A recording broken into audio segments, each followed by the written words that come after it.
गहरे जंगल के बीच स्थित एक छोटे से गांव में रहस्यमयी घटना होने लगी थी। गांव वाले अक्सर जंगल से आ रही अजीबोगरीब आवाज़ों और अंधेरों में चमकती आंखों को देखकर डर जाते थे। कुछ लोगों का मानना था कि यह जंगल एक पुरानी नागिन का निवास था, जिसने कसम खाई थी कि अगर कोई उसकी शांति भंग करेगा तो वह अपना भयंकर बदला लेगी। एक दिन गांव के कुछ नवयुवक जंगल की ओर शिकार के लिए निकल पड़े। उनमें से एक रमेश एक बहुत ही साहसी और निडर युवक था। वह अपने दोस्तों को लेकर जंगल में गहराई तक चला गया।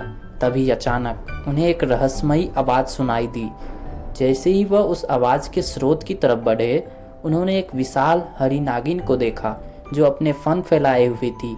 उसकी आंखों में गुस्सा और दर्द की लहर साफ झलक रही थी।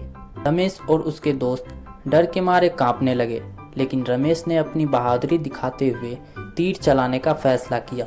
जैसे ही उसने तीर छोड़ा, नागिन ने अपने विशाल फन से तीर को हवा में रोक दिया और अपने तेज गति से उन पर हमला कर दिया।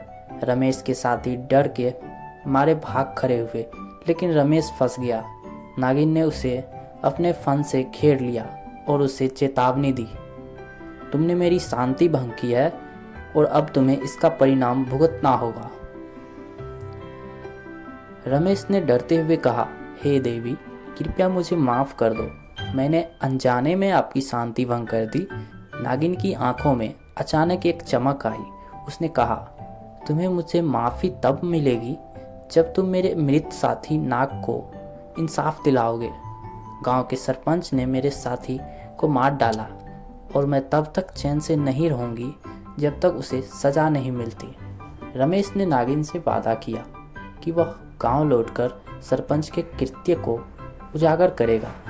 गांव लौटकर रमेश ने सच्चाई सबके सामने रख दी। सरपंच ने अपनी गलती मानी और नागिन से माफ़ी मांगी।